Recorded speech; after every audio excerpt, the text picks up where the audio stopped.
This is the Global Podcast Network, where executives and professionals connect, share, and inspire. Stay tuned for the conversations that drive success.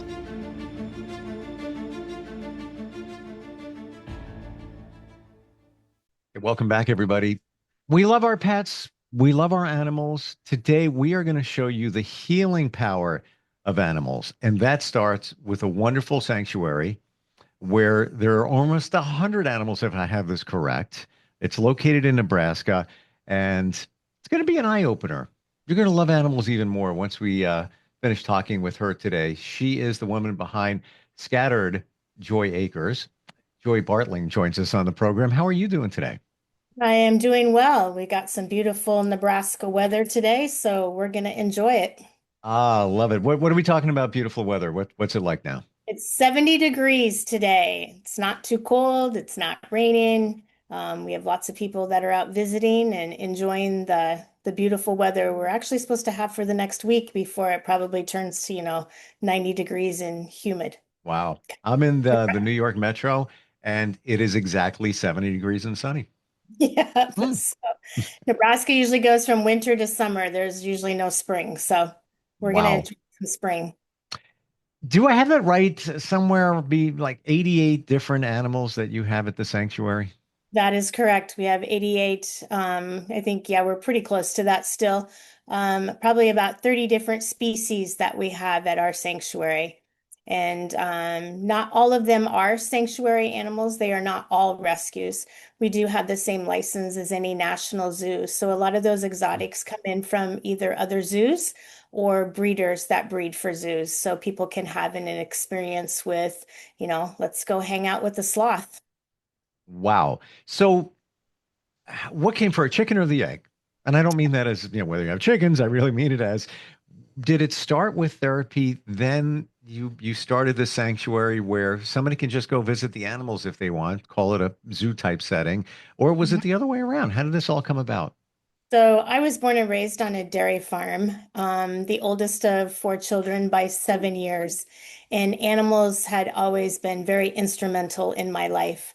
When life wasn't going well or I was just having a bad day, I would go sit with the cows and they would wrap their heads around me. Mm, Um, and that was the unconditional love that I learned and the nurturing that animals can give. And wow. so, as I went through my young adulthood and adolescence, animals have always been hugely instrumental in my life. And then 20 years ago, I had the opportunity to start this ministry, rescuing animals to help rescue people. Wow. In my journey, the more and more that I look at animals, the more and more I look at them as intelligent, insightful, intuitive, amazing creatures. They got it all figured out. We're following behind. We're catching up with them. When you talk about being grounded, and if anybody, woo woo alert, we're not going to go too woo woo here, but many believe you need to be grounded. Just, connect with the earth, touch a tree, if you will. The tree is in the ground and the roots are there. And then I thought about this. Who is the most grounded out of anything? The animals. No shoes, walking around on the ground. They have four, typical legs, most of them, many of them. Doesn't get any better than that. And they don't have all the challenges that we have, worrying about paying the rent, the mortgage, the car payments, the multiple devices, distractions. They're just focused on taking it all in and receiving it and processing it. Um, have is that the way you think when it comes down to animals? I always tell people in our sessions or even just people visiting, in Genesis on the sixth day, God created land animals first, and then he created humans because I believe that he knew we needed those animals to get through things in our life. And when we do our therapy, also, none of our animals are ridden. We don't put anybody on the backs of horses Wow. or um, because again, just like you said, grounded, we need to be on the ground where we can feel the emotions and things going around. When you put someone who has troubles going on and you put them up high on a horse, you've just given them more power. And what you're trying to do is figure out what's tearing them apart inside. So we have to keep them on the ground where Mm. life started. Mm. Um, and I had this epiphany in the last year, 6 months or so. Everything starts with the ground. Everything we have. You look at your device, your phone. If you pare it back, you keep looking back. It started with the earth. It's all there. That's where it began. And sadly, we're beaten the out of the earth with everything we're doing, pesticides and everything that's going on. But it all begins there. And that's where our animals thrive, right? Yep, animals thrive. Yeah, like you Mm. said, everything that is built comes from things of the earth, Yeah. trees, dirt, mining, diamonds. Yep. Everything. Look at the semiconductors in our favorite phones. Well, where did it come from? It started with the earth, on and on and on and Yep. on and on. Um, let's look at horses. Now, Okay. I've heard so many stories, and I'm sure you have many too, that they just know. They know who's good, who's bad, who's there for them, who's going to support them, who they can help. They're amazingly intelligent and intuitive. That's just my read on them. I'd love to hear your thoughts. So, where did horses actually come from? They were from the wild, right? Sure. Horses were in the wild, and so they are very intuitive to things around them. Uh, they they can sense the emotions. They can sense uh, trouble that's coming before we can even sense it. And so, even storms, when storms come, animals are your first sign, and they are more Mhm. dependable than the weatherman. They can tell you if it's coming or it's not coming by the way they start taking cover and start acting when the storms come. So, yes, animal or horses especially are very intuitive to individuals. That's why a lot of people use them in therapy programs because they match themselves with the same personality of the person that you're working with. You can have a herd of 5 or 6 horses in a session somewhere or just in a barn. Doesn't even have to be in a therapy session, just with a group of people. And if there's a youngster that's, kind of, wants to be the practical jokester or something, there's a horse that's going to match up with him and give him the challenge. Mm. Any stories come to mind where there was a horse involved in therapy? Um, Yes, I do. So we also do hospice visits. And so we had a young lady. She was 14 years old. At the age of 4, she was diagnosed with monochromial muscular dystrophy. And her last wish she wanted was to ride a horse. So she came out, her family brought her out in the spring. In the spring on farms, there's a lot of babies. So she was, naming the baby ducks and the bunnies and, just taking in all the animals. And her and I, we saddled up the horse. We got on and we rode around the arena. And Ashley had a brace on. Her C1, 2, and 3 were already disintegrated. 14 years old, and she was 60 pounds. So she was hardly anything.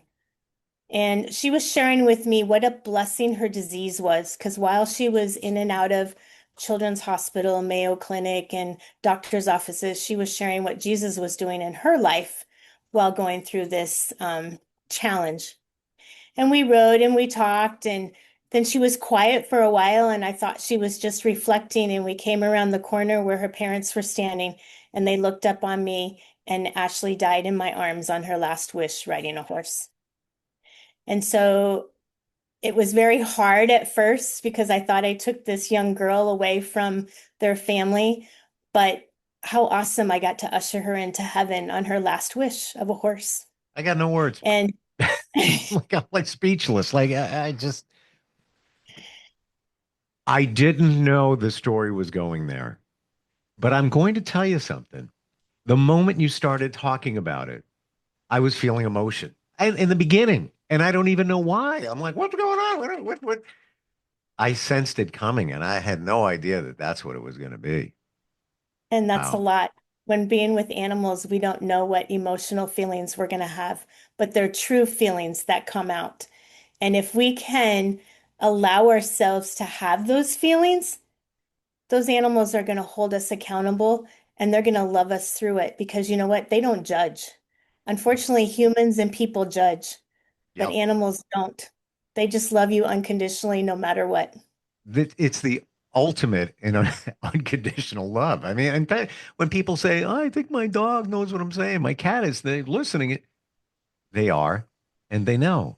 And I've done podcasts, many of them with animal communicators, and seen it firsthand. And then took what I learned from them home and communicated with my two cats and my Hmm. dog.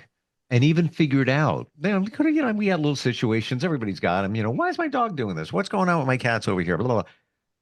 I got answers from them, and Yeah, I took action because there was something bothering them, and everything was fine. And I'm convinced it wasn't just in my head. I asked, waited. I was like, oh my God, there's the answer. It came from them. Yeah, yeah. it's And amazing. you didn't want instant gratification, right? You have to No, I just wait. didn't want them to pee outside the litter box. That was it. Exactly. Simple problem, but I didn't know what the answer was. And there was a valid reason why they were all of They a were. sudden. Hmm. Yeah. But I got the answer. After I asked, what in my mind, telepathically, if you will, what's going on, guys? What are we doing? Daddy's not happy. What do you got? And then, phew, oh, the bottom line is I line them with garbage bags. I changed the brand of bags. Yeah. They didn't like it, but I didn't know that. I would have never unless I asked. It's amazing. It's Yep. like, and I'm sure you've got many stories which we'll dig into in the Yep. future. It's just like you probably prefer to use toilet paper than a corn cob. Same for him. Yeah, well, yeah, and we all have we're very particular about our lives. So like if you let's put it this way, how about this? Will you go into any bathroom? Like, I prefer not to use a gas station bathroom. Starbucks really has great bathrooms. I gotta say, they're always clean and it's big and it's one off. Same kind of thing with the litter box. They don't like the smell of the bag. Right? How did I know? Exactly. Yep. Now we're good, right? Yeah. Um, who can animal therapy benefit? You gave one example with that girl. Um, some of the other challenges that people have and how animals can support. Um, Anyone. We even have people that come to our petting zoo that are just coming to see the animals. They're thinking they're just going to come pet some goats or sheep or something like that, and they're touched because there's something within their life that might be going on at that particular time.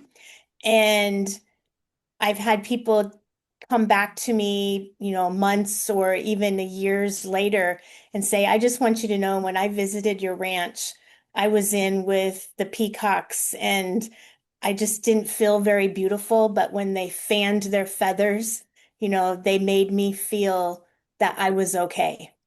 So it just depends on, everybody can benefit from animals. Now, some people are animal people, so that becomes a little more um, harder for them to understand our animal world. But if they really could, just one time trust an animal, it could make some huge changes in their life. Would this support people with, let's say, and it's very prevalent now, especially since COVID, but anxiety, depression, or people dealing with PTSD or other challenges? Oh, yes. We have many clients that are PTSD. We work with veterans who have, protected our borders and, fought for our country that they come home and they are okay, but then months later they're trying to digest what's happened to them. We have senior facilities that we visit daily, and we take animals to go visit seniors because a lot of them unfortunately get put in a home and then families get busy and they forget about their loved ones. And so we bring animals to be part of their family. Uh, At-risk youth. We have youth that we work in the juvenile detention centers and kids that come out here and volunteer. So um, people who are going through struggles of, marriage challenges or, foster kids. It's the list goes on. how does it work? I know it's a How very does it basic question, But Yeah. somebody's got some challenges. Let's say I got, let's say this, they tell you, yeah, I don't know, I have a lot of anxiety, have a lot of changes in my life. Um, I'm all over the place. They come to you. What's going on there? But I'm really digging in, but basic at the same time. What's the magic? Well, first of all, they have to want to make a change and they got to want to get the help.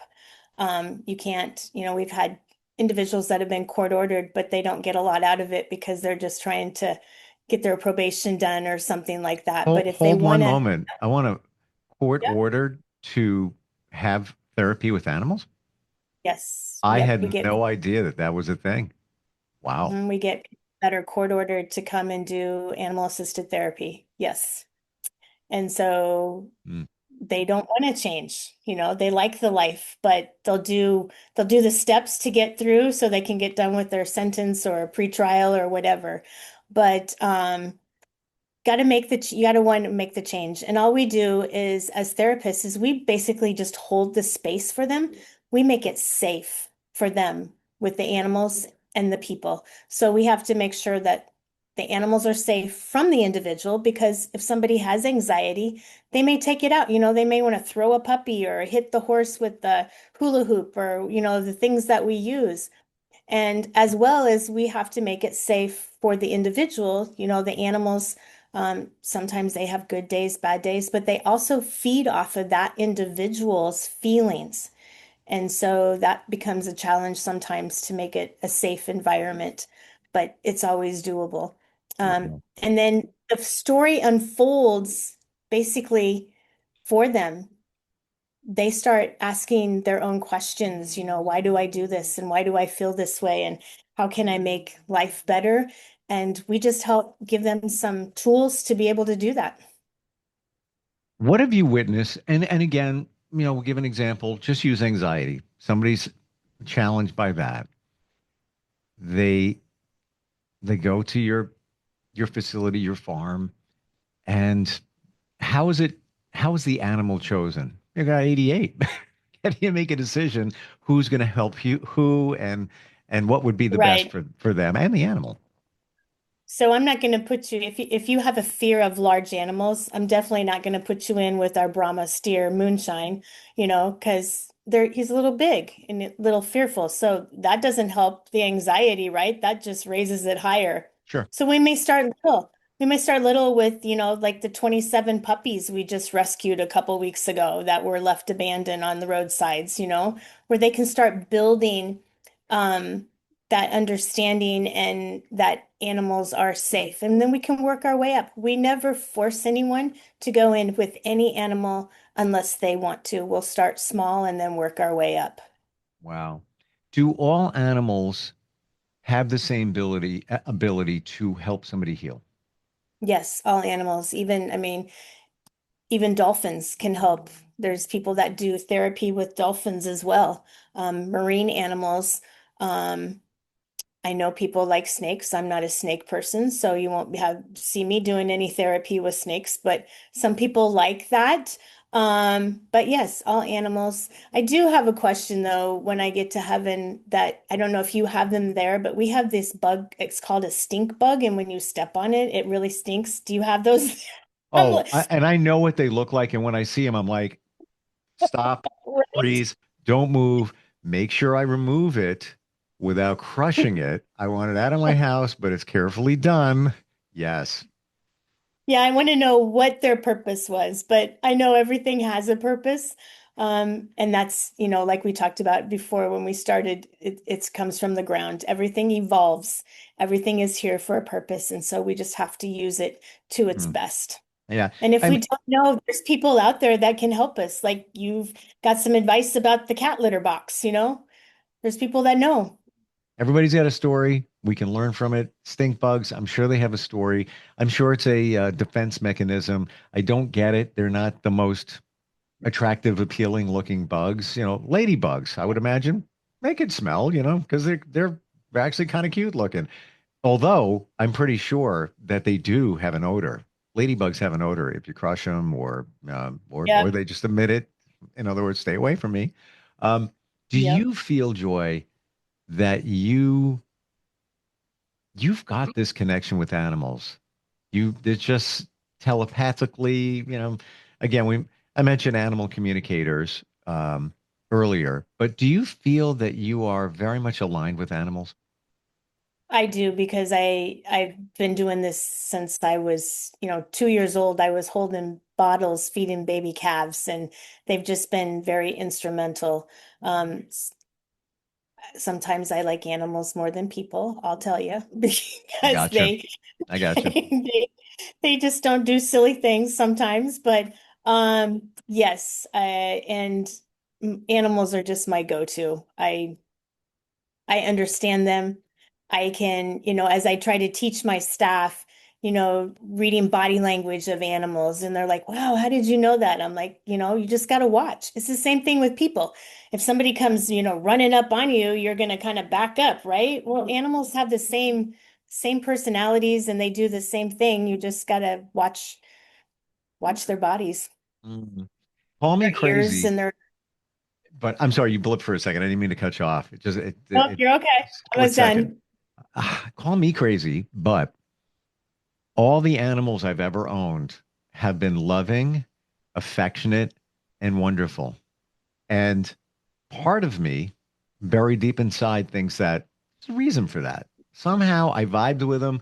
I selected, and they're rescues. That there's a reason I want you. There's a reason I'm going to take you home. Um, but my cats are like dogs. I mean, there's they want to be hugged. I come in, the one jumps up on the counter. All he wants is a kiss. He Right. wants to kiss you. Cats normally don't do that. Or I'm just lucky. You know what is my dog? It's same exact thing. Do you feel that we're giving out stuff and they're picking up on it? Exactly, because we even have animals here that when certain people come, like I have some dogs that will bark at certain people, people with beards or hats or something like that. They just have a sense of uncertainty about that individual. Um, we used to have an individual that came to visit, and the dogs would hear his car coming on the road and they would start barking and having a fit. So yeah, they knew even before that individual got here. So yep, they definitely know personalities of people and who's good. And I mean, all people are good, but um, they know who are animal people and gonna love them no matter what they do. When his car was approaching, what do you think they were trying to say? They want to see him or did they not or what? No, because when he would arrive, I mean, there was a couple of them we would have to put in. They didn't try to bite him. They would just sit there and bark at him the whole time, like when he was trying to walk around and look at animals.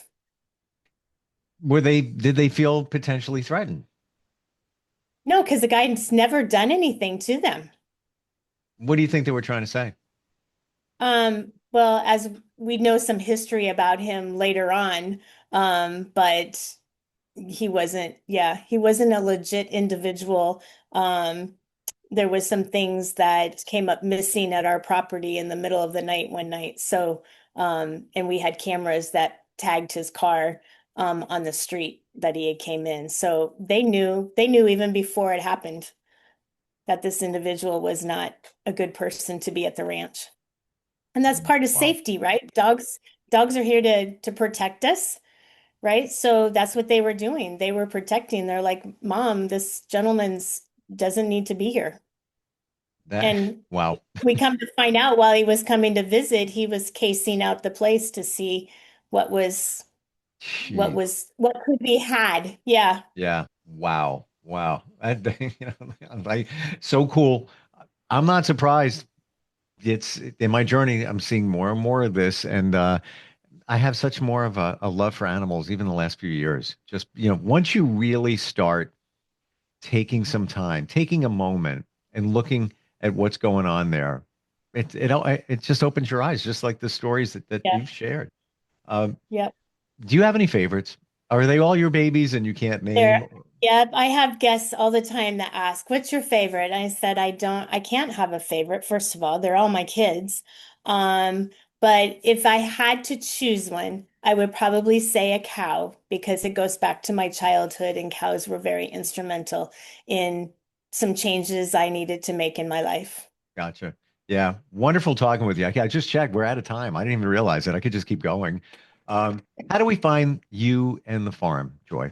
All right, so our web address is scatterjoyacres.org, and it's SCATTER. A lot of people put an ED in there. I always tell them we're present tense, not past tense, all right? And that will have all the information that you need about our programs, coming to visit. We have people that, they pull in with their RVs and they can stay overnight and hang out with us in the zoo animals. Wow. Joy, thank you for scattering the joy today and sharing. Uh, I think we have a guest. We do. Impromptu. It's Callie. Oh, gosh. That is the cutest looking dog. I'm going to guess and say that is that a puppy? That is a puppy. Yes, this is one of the 27 that we rescued. Yep. My gosh, your puppy is the size of my dog. Wow. The Great Pyrenees, so she's going to be a lot bigger. I would imagine so. Thank you so much for today. Welcome, you bet. Oh, fantastic. And looking forward to talking more about this and so much more next time we get together. Okay. Thanks, Steve. We'll be right back. This is the Global Podcast Network, where executives and professionals connect, share, and inspire. Stay tuned for the conversations that drive success.